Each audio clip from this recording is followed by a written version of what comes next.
नमस्कार मो YouTube channel रे आपण मानक स्वागत। प्रत्येक दिन भली आज भी मध्य किछि लेसन प्लान करके आनिछि। जदि आपण मानक भल लगे दया करके चैनल को सब्सक्राइब एवं लाइक करेंगे जहाँ फल कि सर्वप्रथमे नोटिफिकेशन आपण मानक पाखु जीवो। यह होछि मंगलवार दिन लेसन प्लान टी। एही लेसन प्लान टी पंचपदी अनुसार कराही। एथिरे श्रेणी होछि शिशु बाटिका 3। विकासर दिग होछि कला और सौंदर्यवर्धक विकास। कार्यफर्द नहीं 24। दक्षता नहीं C1.2 भाव गुड़ी को जानवे। पूर्व पाठ में पढ़ी तो अतिथि आसला तो पूर्व पाठ में प्रथम आलोचना कर भिन्न भिन्न भावर परिप्रकाश करेंगे। खुशी थिबा फूलरे रंग देवे। खुशी थिबा मुह तैयारी करी रंग देवे। प्रयोग कौन करले ना खुशी कांद और रागिबा मुह करी भिन्न भिन्न रंग दे देखाइबे। एथिरे तांको प्रसार कौन है ना विभिन्न प्रकार भाव को सेमाने जानिले एवं ताको समाजर मध्य प्रयोग करि परिबे। सांग मानको मध्य सहायता करि परिबे। एथिरे मो तांको टीएलएम निछि चित्रकार। प्रथम श्रेणी भाषा विकासर दिग होछि भाषागत विकास। दक्षता नेछि C1.1 चित्र पठन। चित्र को देखी कथा बेड़ा होछि आलोचना प्रथम अछि जोटा कि अतिथिर आलोचना परे चित्र को जोड़िबे।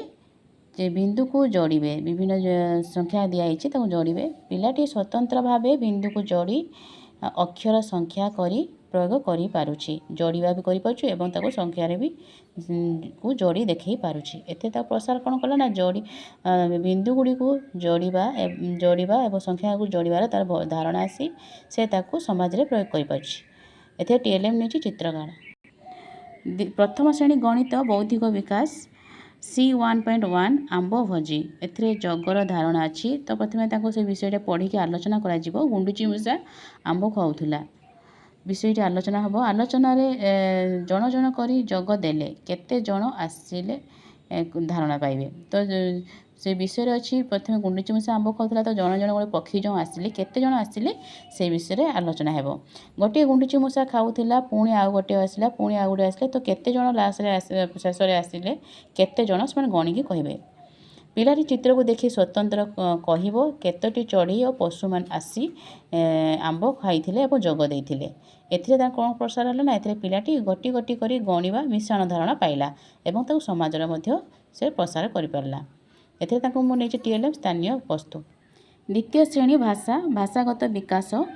दक्षता नहीं C1.2 मांकड़ खाइब कांकड़ झोल। एथिरे वंकंक और वंखंकर धारणा आछि।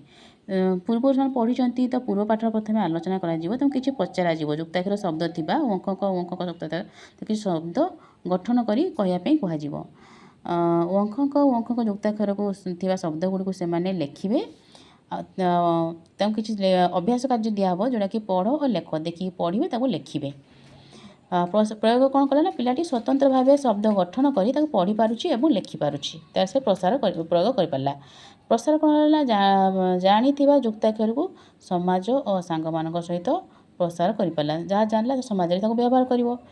एथे टीएलएम शब्द कार्ड एवं रंग तो ये बेसी टीएलएम लिखी होनी तो आप अन्य किसी नहीं पारे।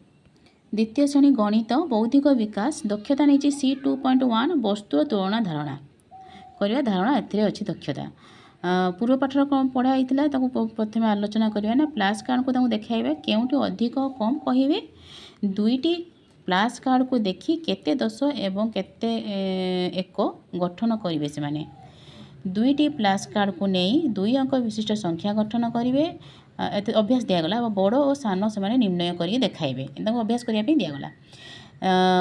प्रयोग कौन कला ना दि जाइथिबा फ्लैश कार्ड को केते दश केते एक बड़ सान स्वतंत्र प्रयोग कर पारला। जहाँ दिगला से जानिला जानी सब संपूर्ण जानी सारा पर एथिरे प्रसार कौन करिवो ना बड़ सान कम बेसी धारणा पाई से समाज ताको प्रयोग करि परिवो।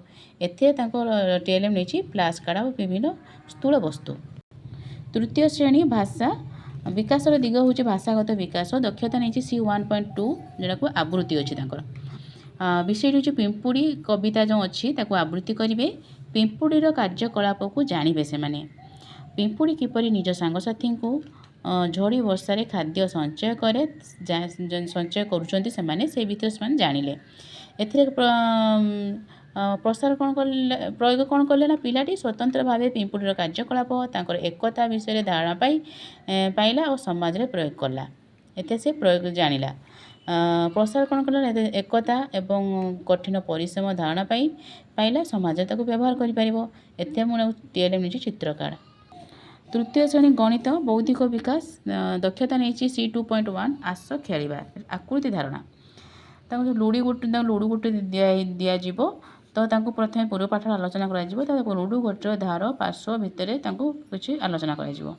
ଲୁଡ଼ୁ ଗୋଟିକୁ ଖେଳ ମାଧ୍ୟମରେ ତା'ର ବିପରୀତ ପାର୍ଶ୍ୱ ବିନ୍ଦୁକୁ କହିବେ ତାକୁ ବଦ୍ଧରେ ତାକୁ କହିବା ପାଇଁ ତାକୁ ପ୍ରୋଜେକ୍ଟ ଦିଆଯିବ ତାଙ୍କୁ କରିବେ।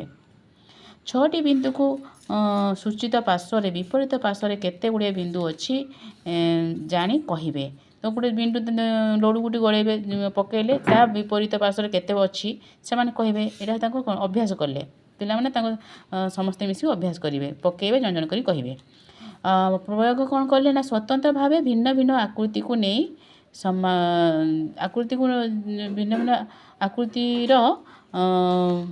ଆକୃତିକୁ ସେମାନେ ନେଇ କାର୍ଯ୍ୟ କରିପାରିବେ। ଯେପରିକି ଗୋଟେ ଉଦାହରଣ ଦେଉଛି ତାଙ୍କୁ ଲୁଡ଼ୁ ଗୋଟି ଦେବେ ଲୁଡ଼ୁ ଗୋଟି ଅନୁସାରେ ପ୍ରଥମେ ତାଙ୍କୁ କ'ଣ କରିବା ପାଇଁ କହିବେ ଆୟତଘନ କର ତ ଲୁଡ଼ୁ ଗୁଣକୁ ପକାଇକି ସେମିତି ଚିତ୍ର କରି ଦେଖାଇବେ ତାଙ୍କୁ ପ୍ରୟୋଗ କରିବେ। ତ ଏଥିରେ କ'ଣ ତାଙ୍କ ପ୍ରସାର ହେଲା ନା ସବୁ ବସ୍ତୁ ଆକୃତି ଜାଣିଲେ ଧାରଣା ପାଇଲେ ଏବଂ ତାକୁ ସମାଜରେ ମଧ୍ୟ ସେମାନେ ବ୍ୟବହାର କରିପାରିବେ। ବିଭିନ୍ନ ଆକୃତି ବିଷୟ ଜାଣି ତା ପାର୍ଶ୍ୱ ଜାଣି ସେ ସମାଜରେ ବ୍ୟବହାର କରିପାରିବେ। ଏଥିରେ ତାଙ୍କୁ ନେଇଛି ସ୍ୱତନ୍ତ୍ର ବସ୍ତୁ ଏବଂ ଲୁଡ଼ୁ ଗୋଟି। ତାଙ୍କ ଶେଷ ପିରିୟଡ଼ ଅଛି ତାଙ୍କ ମୁକ୍ତ ଖେଳ। ତ ଶିକ୍ଷକ ଏଠି କ'ଣ କରିବେ ନିଜ ଇଚ୍ଛା ଅନୁସାରେ ଗଳ୍ପ ମାଧ୍ୟମରେ କି ଗୀତ ମାଧ୍ୟମରେ ମୁକ୍ତ ତାଙ୍କ ସହିତ ଖେଳ କରିବେ ପିଲାମାନଙ୍କୁ ନେଇକି। ଆଉ ତାପରେ ପିରିୟଡ଼ ଅଛି ଲାଷ୍ଟ ପିରିୟଡ଼ ଅଛି କଳା ଓ ଶାରୀରିକ ଶିକ୍ଷା। ଏଥିରେ ତାଙ୍କର ନାଚ ଗୀତ କବିତା ମାଧ୍ୟମରେ ଶିକ୍ଷା ଦିଆଯିବ। ଯଦି ଆପଣମାନଙ୍କୁ ପ୍ଲାନ୍ଟି ଭଲ ଲାଗେ ଦୟାକରିକି ଚ୍ୟାନେଲକୁ ସବସ୍କ୍ରାଇବ୍ କରିବେ ଏବଂ ଲାଇକ୍ କରିବେ ଯାହାଫଳରେ କି ନୋଟିଫିକେସନ୍ ଆପଣମାନଙ୍କ ପାଖକୁ ଯିବ। ଧନ୍ୟବାଦ।